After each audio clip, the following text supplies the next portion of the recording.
मिर्जापुर में deputy CM ने की योगी की जमकर तारीफ। कार्यकर्ताओं के बीच योगी की तारीफ, सरकार पर तंज। हमीरपुर में महिलाओं ने उठाया फ्री बस सेवा का लाभ। बस स्टैंड पर दिखी महिलाओं की भीड़। हमीरपुर में रक्षाबंधन के लिए बाजारों में राखियों की धूम। बहनों ने की सोने चांदी की राखियों की खरीदारी। अमरोहा में कोलकाता मामले पर अमरोहा में उबाल। अमरोहा में युवाओं ने निकाला कैंडल मार्च। नमस्कार, आज की खबर में आपका स्वागत है। मैं हूं आपके साथ शिखा मेहरोत्रा। शुरुआत करते हैं उत्तर प्रदेश खबरों की।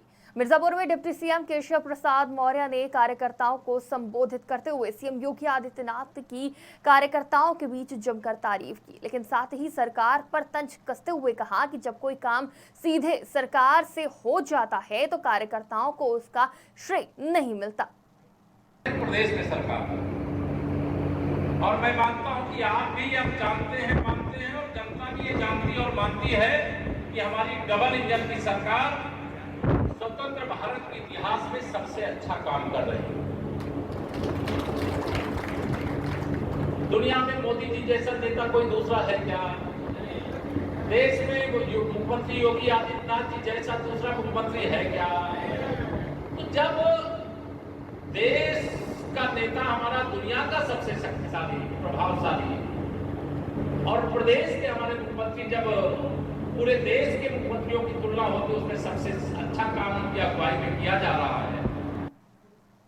हमीरपुर में रक्षाबंधन के दिन बस स्टैंड पर महिलाओं की भारी भीड़ देखने को मिली। आपको बता दें कि यूपी सरकार ने इस साल भी महिलाओं को फ्री बस सेवा दी है, जिससे उनमें खुशी की लहर है। इसके साथ ही सुबह से ही महिलाएं बसों में यात्रा कर रही हैं और प्रशासन ने इस व्यवस्था के लिए पुख्ता इंतजाम किए हैं। हमीरपुर जिले में रक्षाबंधन के लिए बाजार रंग बिरंगी राखियों से सजे दिखाई दिए। बता दें कि बहनें अपने भाइयों की कलाई में बांधने के लिए सोने और चांदी की राखियों की जमकर खरीदारी करती नजर आई। इसके साथ ही इस साल राखियों की खरीदारी में 10 से 15% की बढ़ोतरी देखी गई है। खासकर महंगी और आकर्षक राखियों की मांग बढ़ी है। देखिए, ये जहाँ तक इस परंपरा का प्रश्न है, ये शुद्ध सनातन शीर्ष पुरातन संस्कृति का एक उपहार है जो भाई और बहन के रिश्ते को हर कालखंड में उजागर करता है। और इसका प्रारंभ जब शिशुपाल का वध करने के उपरांत लीला पुरुषोत्तम भगवान कृष्ण का चक्र वापस लौटा था तो उनके हाथ में चोट लग गई थी, तो द्रौपदी जी ने अपना एक पल्लू का टुकड़ा बांध के राखी के रूप में उनको बांध दिया था। तब से हर कालखंड में, हर युग में ये कार्य होता रहा है। और इससे पुनीत रिश्ता जो कि पूरे विश्व में प्रसिद्ध है, भाई बहन से इसका पुनीत रिश्ता नहीं हो सकता।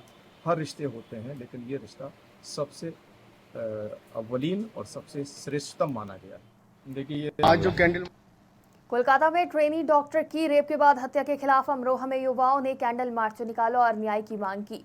गांधी मूर्ति चौराहे पर आयोजित इस मार्च में बड़ी संख्या में युवा शामिल हुए। उन्होंने 2 मिनट का मौन रखकर मृतक डॉक्टर की आत्मा की शांति के लिए प्रार्थना की।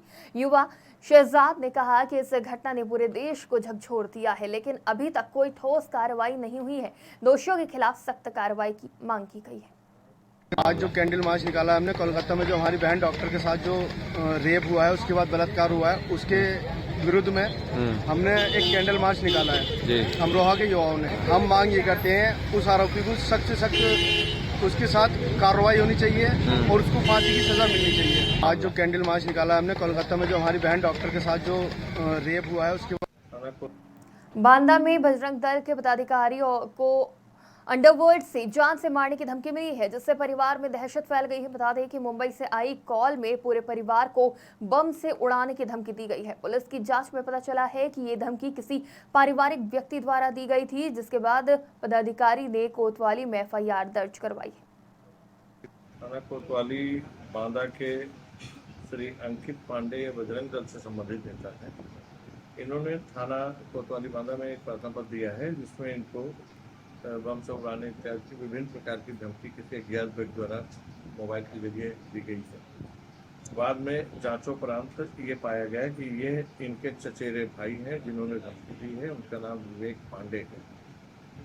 इस संबंध में थाना कोतवाली बांदा में भारतीय न्याय संहिता की धारा 351(4) के अंतर्गत मुकदमा पंजीकृत कर विवेचना की। हमारे साथ घटना ये 2 अगस्त को अभी फ़ोन आया था। ट्रू कॉलर में विवेक महाराष्ट्र लिख के आ रहा था। उसने कहा मैं अंडरवर्ल्ड से बोल रहा हूँ और उसने जान से मारने की धमकी, गाली गलौज, पूरे परिवार को जान से मारने की धमकी, और उसने कहा कि मैं पूरे गांव को उड़ा दूंगा पोटास के साथ। और इसका रिकॉर्डिंग भी मेरे पास है साक्ष्य के तौर पर। इस प्रकरण पर हमने पुलिस अधीक्षक बांदा से मिलकर के उन शिकायती पत्र दिया था, उन्होंने उस पर कार्रवाई। हमारे साथ घटना ये 2 अगस्त को अभी फ़ोन आया था। ट्रू कॉलर में विवेक महाराष्ट्र। लखनऊ के बीकेटी में हिंदू संगठनों ने बांग्लादेश में हो रहे हिंदुओं पर अत्याचार के खिलाफ विरोध प्रदर्शन किया। इसके साथ ही उन्होंने एसडीएम सतीश चंद्र त्रिपाठी को राष्ट्रपति के नाम ज्ञापन सौंपा। बता दें कि ज्ञापन में बांग्लादेश में हिंदुओं पर हो रहे अत्याचार को रोकने के लिए उचित कदम उठाने की मांग की गई। लोगों ने बांग्लादेश के हिंदुओं पे हो रहे अत्याचार के खिलाफ हम सभी क्षेत्रवासी मिलकर पद यात्रा निकालने और जीवन यापन देकर उनसे एक रिक्वेस्ट मिली है कि हमारे हिंदुओं को तमाम हिंदुओं पर अत्याचार मत करें। नई सरकार बनी है, उनसे एक निवेदन है कि हिंदुओं पर अत्याचार बंद करें, वरना हिंदू जग चुका है भारत का, हम कब चले जाएंगे, भारत में भरोसा नहीं है। इसलिए हमारा निवेदन है बांग्लादेश सरकार से कि हमारे हिंदुओं पर अत्याचार करना बंद करें। लखनऊ के बीकेटी तहसील में मंडलायुक्त डॉक्टर रोशन जैकब की अध्यक्षता में तहसील समाधान दिवस आयोजित हुआ, जिसमें 116 शिकायतों में से 19 का मौके पर निस्तारण किया गया। इसके साथ ही मंडलायुक्त ने अवैध कब्जा और भू माफियाओं के खिलाफ कार्रवाई के निर्देश दिए। दिनकरपुर की शिकायत पर कानूनगो को सस्पेंड कर दिया गया है और समाधान दिवस में प्राप्त शिकायतों के गुणवत्तापूर्ण निस्तारण के लिए वरिष्ठ अधिकारियों को दिशा निर्देश दिए गए हैं। बांदा के रानी दुर्गावती मेडिकल कॉलेज के डॉक्टरों और नर्सों ने कोलकाता के आरजीकर मेडिकल कॉलेज में महिला डॉक्टर के साथ हुए दुष्कर्म के विरोध में कैंडल मार्च निकालकर इंसाफ की मांग की। इसके साथ ही उन्होंने आरोपियों को फांसी की सजा देने की अपील की और अस्पतालों में सुरक्षा के लिए सेंट्रल प्रोटेक्शन एक्ट लागू करने की भी अपील की। हमारी केंद्र सरकार से ये मांग है कि जो सेंट्रल प्रोटेक्शन एक्ट है डॉक्टरों की सुरक्षा के लिए, तत्कालीन रूप से प्रभाव में लाया जाए। इसमें ये है कि अगर डॉक्टरों के खिलाफ की हिंसा होती है अस्पताल परिसर में, तो अस्पताल के प्रमुख जो हैं प्रिंसिपल, उनका ये जिम्मेदारी बनता है कि 6 घंटे के अंदर उस पर FIR करवाई जाए और ये गैर जमानती अपराध हो।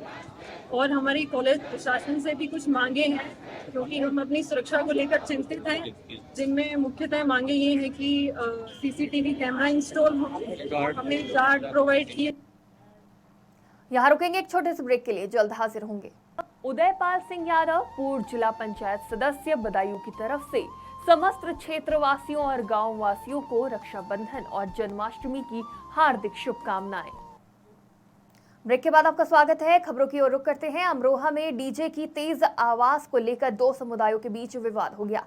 हसनपुर कोतवाली क्षेत्र के बाबनखेड़ी गांव में आवाज तेज होने से ग्रामीणों ने रास्ता बंद कर दिया, जिसके बाद कावड़ियों ने हंगामा किया। स्थिति बिगड़ने पर पुलिस ने हस्तक्षेप किया और 3 युवकों को गिरफ्तार कर लिया। घटना के कारण इलाके में तनाव फैल गया, लेकिन पुलिस ने जल्द ही हालात पर काबू पा लिया। अब मामले की जांच पड़ताल जारी है। हम 20-22 बंदे अपनी डाक कांवर लेके चले हुए हैं। सुबह से लेकर रात के 12 बजे से लेकर हमारा ब्रत है। 50 लड़के कम से कम हमारे साथ हैं यहाँ पर। हमारा हर साल से फिरती वर्ष जैसे आते हैं उसी की भली भांति हम यहाँ से अपने रूट से अपनी कांवर यहाँ ले जा रहे थे जल चढ़ाने के लिए। यहाँ के लोगों ने आगे आके म्यूरी लगाई, उन्हें रोका गया, प्लस हमारी बाइकें खींची। एक छोटा बच्चा है, इसके चाटा मारा और बाइकों को खींचने के बाद बदतमीजी की। बोले यहाँ से कांवर नहीं निकलेगी, चाहे कोई प्रशासन आए या कुछ भी आए। हम ये चाहते हैं कि आज तो हमारे पास इतनी कार्रवाई है, लेकिन कल क्या होगा, हम अपने लिए पूरी कार्रवाई चाहते हैं। यहाँ से हम तभी हिलेंगे जब हमारे अमरोहा नगर कोतवाली क्षेत्र में एक मनचले युवक की जमकर धुनाई का मामला सामने आया है। आरोपी युवक कई दिनों से एक लड़की का पीछा कर रहा था, जिससे तंग आकर लोगों ने उसकी पिटाई कर दी। पिटाई का लाइव वीडियो सोशल मीडिया पर वायरल हो गया है, जिससे मामला और गर्म हो गया। सूचना मिलने पर पुलिस ने मौके पर पहुंचकर आरोपी को हिरासत में लिया। घटना के बाद इलाके में हड़कंप मच गया और पुलिस ने मामले की जाँच शुरू कर दी है। अमरोहा के डिडौली थाना क्षेत्र के जोया कस्बे में एक दुकानदार के पिटाई के मामले में पुलिस ने 2 अज्ञात युवकों के खिलाफ रिपोर्ट दर्ज की है। शनिवार रात इलेक्ट्रॉनिक दुकानदार मोहम्मद जट फहीम इस्लाम पर 2 युवक ने हमला कर उसे घायल कर दिया था। शोर मचाने पर आरोपी भागने लगे, लेकिन एक का तमंचा सड़क पर गिर गया, जिसे पुलिस ने बरामद कर लिया है। घायल के भाई की तहरीर पर मामला दर्ज कर लिया गया है। जांच शुरू कर दी गई है। घायल को हायर सेंटर रेफर किया गया है। हमीरपुर में सावन के आखिरी सोमवार और रक्षाबंधन के मौके पर श्रद्धालुओं का भारी उत्साह देखने को मिल रहा है। आपको बता दें कि शिव मंदिरों में भक्तों की भीड़ उमड़ी है, खासकर सिंह महेश्वरी और पातालेश्वर मंदिरों में। इसके साथ ही मंदिर में सुबह से ही श्रद्धालु पूजन अर्चन में व्यस्त हैं और सुरक्षा के मद्देनजर पुलिस बल तैनात किया गया है। यहाँ से बसों की तो बहुत अच्छी व्यवस्था है, पर्याप्त मात्रा में। जैसे हमारी सवारी आती जाएगी और बसें यात्रियों को मिलती जाएंगी और भर के हम आगे बढ़ाते जाएंगे। बसों की कोई दिक्कत नहीं है। सवारी तो सुबह से लगभग नहीं तो मेरे हिसाब से करीबन 4-5 हज़ार सवारी निकल चुकी। रात को यहाँ पे सवारियों के रुकने की पानी की व्यवस्था है और साफ़ सफाई पूरी ठीक है। और बाकी हमारे चालक प्रचालक के लिए रुकने की व्यवस्था है, बढ़िया रेस्ट रूम बना हुआ है। यहाँ से बसों की तो बहुत अच्छी व्यवस्था। कन्नौज पुलिस का बड़ा अभियान देखने को मिला। बता दें कि तालग्राम थाना पुलिस ने पुलिस अधीक्षक अमित कुमार आनंद के निर्देश पर बड़ी कार्रवाई करते हुए 15 वारंटियों को गिरफ्तार किया। इसके साथ ही सीओ कपूर साहब और वरिष्ठ उप निरीक्षक प्रमोद तिवारी के नेतृत्व में पुलिस टीम ने इस धरपकड़ अभियान को अंजाम दिया, जिससे लोगों में पुलिस की सराहना हो रही है। 2024 जनपद कन्नौज के थाना तालग्राम क्षेत्र में के अंतर्गत श्रीमान पुलिस अधीक्षक महोदय जनपद कन्नौज के निर्देशन में एनपीडब्ल्यू के वांछितों को पकड़ने का एक अभियान चलाया गया था, जिसमें थाना तालग्राम की टीम ने सराहनीय कार्य करते हुए 15 वांछित एनपीडब्ल्यू अभियुक्तों को गिरफ्तार किया है। तो इस संबंध में जो भी विधिक कार्रवाई है वो की जाए। आज महोबा में बदमाशों ने रक्षाबंधन पर मायके जा रही एक महिला से लूटपाट के बाद हत्या कर दी। आपको बता दें कि सशस्त्र बदमाशों ने महिला की जेवर लूटकर उसके जेठ को गोली मारी, जिससे उनकी मौके पर ही मौत हो गई। इस घटना से इलाके में दहशत फैल गई। सूचना पर पहुंची पुलिस ने मामले की जांच पड़ताल शुरू कर दी है। आज थाना अजनर जनपद महोबा में शाम के वक्त एक सूचना मिली कि एक व्यक्ति मुकेश पाल, जो कि निवासी टीकमगढ़ मध्य प्रदेश है, वो अपने भाई की पत्नी को उसके मायके अजनर छोड़ने के लिए आया हुआ था अपनी बाइक से। और जब इनकी बाइक महोबा में एंटर करी है बॉर्डर में, तो इनको गोली मार दी गई। इस तरह की सूचना पे तुरंत ही पुलिस मौके पे पहुंची और इनको उपचार हेतु अस्पताल ले जाया गया, जहां इनको डेड घोषित किया गया है। और इसमें इनकी जो भाभी इनके साथ मौजूद थी, उनके द्वारा बातचीत करने पे बताया गया है कि कुछ लोग आए बाइक से और इनको गोली मारकर भाग गए हैं। इसके अंदर सारे उच्चाधिकारियों द्वारा मौके को विजिट किया गया है। फील्ड यूनिट साक्ष्य संकलन की कार्रवाई कर रही है और इसमें सभी वैधानिक कार्रवाइयाँ की जा रही हैं। प्राप्त तहरीर के अनुसार एफआईआर इसमें पंजीकृत की जाए। हमें इन सब रामपुर की गांधी समाधि पर जिला अस्पताल के डॉक्टरों और नर्सों ने कोलकाता के आरजीकर मेडिकल कॉलेज में ट्रेनी डॉक्टर के साथ हुए हत्या के खिलाफ कैंडल मार्च निकालकर इंसाफ की मांग की। इसके साथ ही उन्होंने आरोपियों को फांसी की सजा देने और अस्पतालों में सुरक्षा के लिए सेंट्रल प्रोटेक्शन एक्ट लागू करने की अपील की है। क्या हमें इन सब के लिए प्रोटेक्शन की जरूरत है? प्रोटेस्ट करना चाहिए। आप सच बताइए, आप लोगों का दिल करता है प्रोटेस्ट करने का? ऐसे लोगों को दैनिक तुरंत प्रोटेस्ट करने की जरूरत नहीं है। गवर्नमेंट को ये एक्शन लेना चाहिए, तुरंत फांसी होनी चाहिए, क्योंकि अभी निर्भया कांड की यादें हम भूले नहीं है। कोई ऐसा होगा कि वो भूला होगा? और हम में से भी बहुत से लोग जो घरों में होंगे वो लोग ये कहते हैं कि क्या होगा इस सबसे, कुछ नहीं होगा, वाकई में कुछ नहीं होगा। लेकिन हर इंसान एक भगवान को, एक खुदा को, एक अल्लाह को मानता है, तो हमारी आवाज़ वहाँ तक पहुँचेगी। अगर गवर्नमेंट कुछ नहीं करेगी तो वहाँ तक पहुँचेगी। क्या हमें सिद्धार्थनगर में लगातार हो रही बारिश से बूढ़ी राप्ती नदी का जल स्तर बढ़ गया है, जिससे बाढ़ का माहौल बन गया है। बता दें कि ग्रामीण नाव के सहारे अपने घर जा रहे हैं, जिसका वीडियो तेजी से वायरल हो रहा है। बता दें कि ये वीडियो नौगढ़ तहसील के ग्राम पंचायत संगलदीप के अमरिया गांव का है।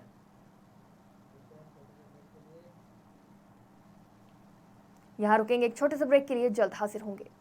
डाल सिंह भारती, एडवोकेट प्रधान ग्राम पंचायत घनसौली एवं राष्ट्रीय पंचायती राज ग्राम प्रधान संगठन उपाध्यक्ष विकास खंड सहसवान जनपद बदायूं व ग्राम पंचायत परिवार की ओर से समस्त देशवासियों को रक्षाबंधन और जन्माष्टमी की हार्दिक शुभकामनाएं। ब्रेक के बाद आपका स्वागत है। रुक करते खबरों की ओर। सिद्धार्थनगर में लगातार हो रही बारिश ने तबाही मचा दी है। बता दें कि लौसा पावर हाउस में बाढ़ का पानी घुस गया है, जिससे दर्जनों गांवों की विद्युत सप्लाई ठप हो गई है। वीडियो में पावर हाउस के अंदर पानी भरता दिख रहा है। शोहरतगढ़ विधानसभा के चिलिया थाना क्षेत्र के लौसा पावर हाउस में बाढ़ की स्थिति गंभीर है।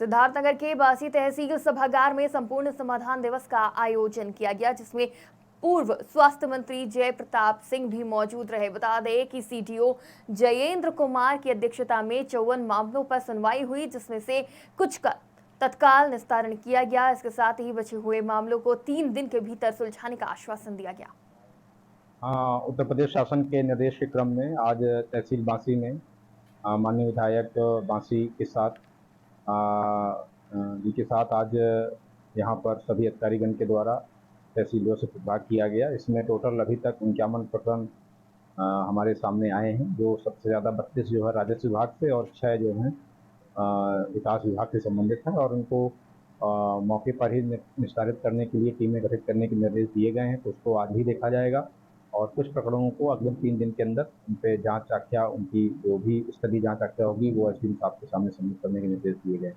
हाँ, काफ़ी महिलाएं आज आईं, उनकी समस्या को धैर्यपूर्वक सुना गया और बीडीओ साहब को निर्देशित किया गया कि इस प्रखंड को आज ही जाके देखें, और वहाँ के जो रोजगार सेवक हैं उनको दूरभाष से बात करके उनको यही मौके पर बुलाया गया, उनसे भी प्रखंड को समझा गया और उन्हें निर्देशित किया गया है कि इस समस्या को अग्रिम कुछ दिनों में निस्तारित करें, ताकि वहाँ पे जो जल भराव। हम अपने ग्राम सभा नेउसा से आए हैं, हमारी तहसील बांसी है और हमारी समस्या यही है कि हमारे गांव में, गांव के आगे, गांव के पीछे, पूरब और पश्चिम दोनों साइड पानी व कीचड़ भरा रहता है और हमारे मोहल्ले में नाली नहीं है। नाली की वजह से हम लोग 10 कदम पे गड्ढा खने रहते हैं, उसी गड्ढे में पानी इकट्ठा है और वही पानी इकट्ठा होने से मच्छर, बीमारियां, घर में कोई ना कोई हमेशा बीमार ही रहता है। इसी समस्या की वजह से हम आज इस तहसील में आए थे। मुलाकात हुई, हमने अपनी एप्लीकेशन दे दी है। सर ने कहा 2 बजे अभी आके आपसे मिलेंगे। सोनभद्र में दंपति हत्याकांड का पुलिस ने खुलासा किया है। बता दें कि खुलासे में भतीजा ही मौसा और मौसी का कातिल निकला। कुछ दिन पहले युवक की धारदार हथियार से हत्या की गई थी और आरोपी को मुठभेड़ के बाद गिरफ्तार कर लिया गया। हत्या में प्रयुक्त असलहा, तमंचा और लूट की गई सामग्री भी बरामद कर ली गई है। एसपी डॉक्टर यशवीर सिंह ने प्रेस वार्ता में मामले की जानकारी दी। देखिए, जनपद सोनभद्र में एक कारोबारी धर्मेंद्र पटेल और उनकी पत्नी मंजू पटेल, दोनों की घर में घुसकर अज्ञात व्यक्तियों के द्वारा हत्या कर दी गई थी, चाकू गोंदकर। कई चाकुओं के वार थे। इसमें पुलिस ने हत्या का मुकदमा धारा 103 बीएनएस के तहत दर्ज किया था और पुलिस इसी में विवेचना कर रही थी। वरिष्ठ अधिकारी एडीजी सर, डीआईजी सर और डीजीपी सर डायरेक्ट इसकी मॉनिटरिंग कर रहे थे। उनके द्वारा दिशा निर्देशन भी दिए जा रहे थे। उसी घटना का आज खुलासा हुआ है। इसमें 3 अभियुक्तों की गिरफ्तारी हुई है। एक व्यक्ति कुंदन पटेल है, दूसरा नागेंद्र पटेल है और तीसरा लवकुश है। तीनों सोनभद्र जिले के ही रहने वाले हैं और मृतक के रिश्ते में वो साली का लड़का लगता है। एक उनमें जो मुख्य हत्यारा है कुंदन, के द्वारा मृतक से 4 लाख रुपया ब्याज पे लिया गया था। देखिए, उत्तर प्रदेश की खबरों में फिलहाल इतना ही। देश और दुनिया की तमाम खबरों के लिए देखते रहिए आज की खबर।